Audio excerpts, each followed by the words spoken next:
عالم عالم عالم۔ اس کے نام کی پکار پورے کلب میں گونج رہی تھی۔ چست جینز پر ٹی شرٹ پہنے چند لڑکیاں رنگ کے قریب ہی کھڑی پرشوب نگاہوں سے مہارت سے چلتے اس کے ہاتھ دیکھ رہی تھیں۔ اپنے مخالف کو مکوں کی زد پر رکھے وہ اس کا منہ لال کر چکا تھا۔ 2.5 منٹ کی بقیہ گیم اس نے 1.5 منٹ میں ختم کر ڈالی تھی۔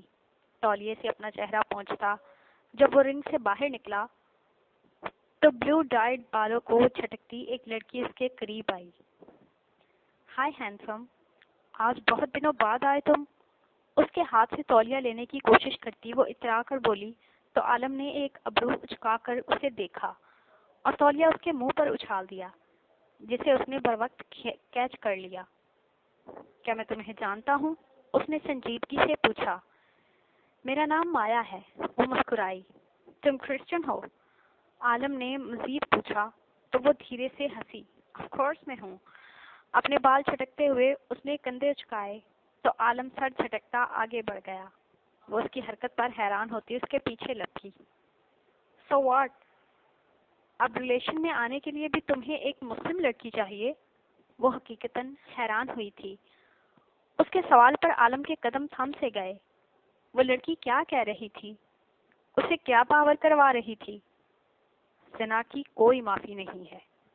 اگر آپ کریں گے تو ہاں آپ کو بھی معاف نہیں کروں گی۔ مرحا کہیں پاس، بہت پاس چیخی تھی۔ مجھے ریلیشن بنانے میں دلچسپی نہیں ہے، میں میرڈ ہوں، عالم نے سرد لہجے میں کہا۔ So what? میرڈ مرد ہی تو دلچسپی رکھتے ہیں یار، کہتے ہوئے وہ اس کے سامنے آئے۔ عالم نے بروقت اپنے قدموں کو روکا ورنہ وہ اس سے ٹکرا جاتی۔ اب تمہیں کر کے دکھاؤں گا۔ اسے اپنی آواز ہر پل زہر لگی تھی۔ دانت پر دانت جماتے ہوئے اس نے اس لڑکی کی طرف دیکھا۔ تو پھر جان لو کہ مہربان عالم شاہ ان مردوں میں سے نہیں ہے۔ اس کی آنکھوں میں دیکھ کر کہتا وہ اسے ہونٹ پھیرنے پر مجبور کر گیا تھا۔ قریب ہی بار ٹیبل پر کھڑے براک نے سیٹی بجائی جس پر کان دھرے۔ بنا مایا بے ساختہ پوچھا، کیوں؟ کیونکہ وہ سید زادہ ہے، عالم کے بجائے براک روئے نے جواب دیا۔ ساتھ ہی عالم کو آنکھ ماری تھی۔ پہچان کے رنگ ابھرنے پر ایک بے اختیار مسکراہٹ نے عالم کے لبوں کو چھو لیا۔ کیونکہ میں مسلمان ہوں۔ اس نے آگے بڑھ کر براک کے بازو پر چٹکی کاٹی تو وہ بازو مسلتا ہنسا۔ مایا نامی اس لڑکی نے کچھ الجھن آمیز نظروں سے ان دونوں کی طرف دیکھا۔ ویسے میں کرسچن ہوں اور میرڈ بھی، اگر تم چاہو تو مجھ سے ریلیشن بنا سکتی ہو۔ عالم کو پیچھے دھکیل کر مایا کی طرف بڑھتا وہ ہنوز غیر سنجیدہ تھا۔ اس کی پیشکش پر مایا نے ناک چڑھائی۔ شراب ہاتھ میں پکڑا تولیہ اس کے منہ پر مار کر کہتی۔ وہ پلٹی تو عالم نے ہنستے ہوئے نفی میں سر ہلایا۔ براک بالوں میں ہاتھ چلاتا اس کی طرف گھوم گیا۔ کیا؟ میں صرف اس سے مذاق کر رہا تھا، خفت مٹانے کو براک نے سر جھکاتے ہوئے کہا۔ مجھے لگ رہا ہے کہ تمہارے پاس صرف ایک ہی کلب ہے جس کے تم آنر ہو، تبھی تمہارے پاس اس قسم کے مذاق کرنے کا وقت ہے، عالم نے غیر سنجیدگی سے کہا تو وہ مبہم سا مسکرا دیا۔ خیر، تم نہیں جانتے، میرا وقت بہت قیمتی ہے، لیکن میں اسے صرف تمہاری گیم دیکھنے میں ضائع کرتا ہوں، سنجیدگی سے کہتے ہوئے براک نے اس کے کندھے پر ہاتھ رکھا تو عالم نے بھویں اچکائیں۔ تو کس نے کہا ہے کہ وقت ضائع کرو؟ میرے شوق نے، جواب فوری تھا۔ اچھا بہانہ ہے۔ عالم بار ٹیبل کے قریب سے ہٹ گیا۔ سچ کہہ رہا ہوں، شیبی کے بعد وہ تم ہو جس کی باکسنگ میں شوق سے دیکھتا ہوں۔ براک نے پیچھے سے آواز لگائی تو عالم جاتے جاتے پلٹا۔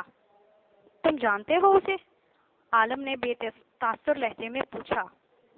اسے کون نہیں جانتا؟ براک ہنسا تو عالم نے لب بھینچ کر سر اسبات میں ہلایا، پھر پلٹ گیا۔ دوستی کر چکے ہو اور فون نمبر دے کر نہیں جاتے، یہ آخر ہر بار تم ایسا کیوں کرتے ہو؟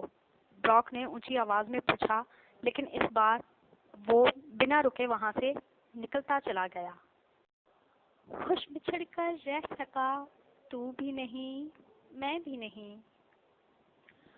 خوش بچھڑ کر رہ سکا تو بھی نہیں میں بھی نہیں، ہاں مگر یہ مانتا تو بھی نہیں میں بھی نہیں، دوسروں سے مانگتے کیا پارسائی کے ثبوت، سچ تو یہ ہے پارسا تو بھی نہیں میں بھی نہیں، عمر ایک دوجے کے پاؤں کاٹنے میں کاٹ کر، آج پیروں پر کھڑا تو بھی نہیں میں بھی نہیں، ایک دوجے کو رلانے کا یہی انجام تھا، عمر ساری پھر ہنسا تو بھی نہیں میں بھی نہیں، کون ہے پھر جس نے کھینچی ہے جدائی کی لکیر، کون ہے پھر جس نے کھینچی ہے جدائی کی لکیر، مانتی ہوں بے وفا تو بھی نہیں میں بھی نہیں، ایک دکھ خاموش کرتا جا رہا ہے شہر کو، اور اس پر بولتا تو بھی نہیں میں بھی نہیں،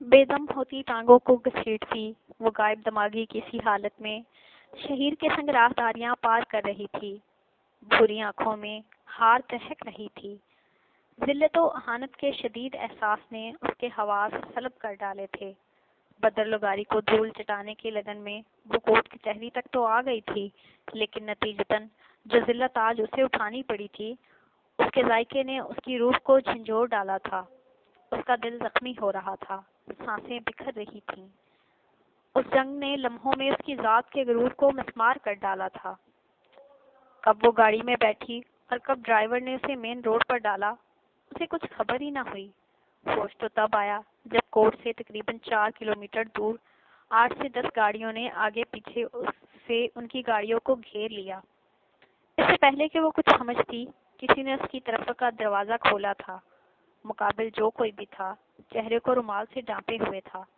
دستانے میں مقید ہاتھ بڑھا کر اس نے علیشا کا بازو اپنی گرفت میں لیا اور اسے باہر کھینچ لیا، وہ جیسے کسی گہری نیند سے جاگی تھی، فوراً مزاحمت کی تھی، چھوڑو چھوڑو مجھے، وہ چلائی لیکن ناکام، پلٹنے پر اسے عبدالعزیز چوہان اور ان کے ساتھی بندوق کی نوک پر بے بس کھڑے نظر آئے تھے، ہمیں سختی پر مجبور نہ کریں بی بی، سردار سائیں آپ کے منتظر ہیں، تھپڑ نے اسے اپنے ساتھ گھسیٹتے ہوئے کہا تو وہ تھم سی گئی، آنکھیں پل میں بھیگتی چلی گئیں، نہیں چھوڑو تایا سائیں مجھے بچا لیں، شہیر، اپنا بازو چھڑوانے کی کوشش میں وہ مچل اٹھی، تم جو کوئی بھی ہو میں تمہاری بوٹیاں نوچ لوں گا، عبدالعزیز چوہان دھاڑے تو تپر کی آنکھوں میں تمسخر سمٹ آیا،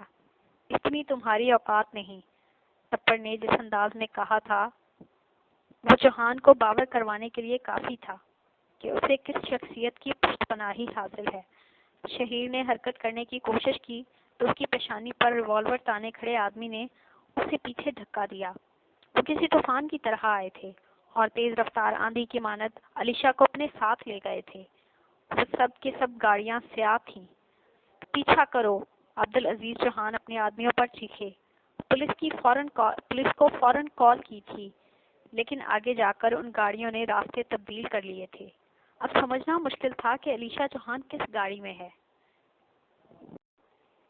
یو آر انڈر اریسٹ، اس نے بیٹھنے کے لیے گاڑی کا دروازہ کھولا ہی تھا کہ جب ایک انسپکٹر سڑک سے اس کے سامنے آتے ہوئے بولا، اس کے پیچھے آتے شانزل نے تیزی سے اس کی طرف پیش قدمی کی، آپ نے نہ صرف جج سے بدتمیزی کی ہے بلکہ عدالت میں جعلی رپورٹ پیش کی ہے، میرے پاس آپ کی فوری گرفتاری کے آرڈرز ہیں، انسپکٹر نے سنجیدگی سے وضاحت دی، ہتھکڑی لگاؤ انہیں، اس انسپکٹر نے اپنے ساتھی سے کہا، تو بدر نے لب بھینچتے ہوئے اس انسپکٹر کو گھورا، اس کی ضرورت نہیں ہے، میں خود تھانے ہی جا رہا ہوں، بدر نے بے تاثر لہجے میں کہتے ہوئے گاڑی کا دروازہ کھول لیا، آپ کو ہمارے ساتھ چلنا پڑے گا وکیل صاحب، انسپکٹر نے اس کی گاڑی کے دروازے پر ہاتھ رکھا، کیا چاہتے ہو، اپنی پوسٹ سے اترنا یا تھانے میں میرا استقبال کرنا، وہ اسے واضح لفظوں میں دھمکا رہا تھا، انتخاب اس انسپکٹر کے ہاتھ میں تھا، یا تو وہ چپ چاپ تھانے میں اس کے خود سے آنے کا انتظار کرتا یا پھر اپنے عہدے کو خیرباد کہنے کے لیے خود تیار کر لیتا۔ آپ مسلسل قانون کی توہین کر رہے ہیں وکیل صاحب،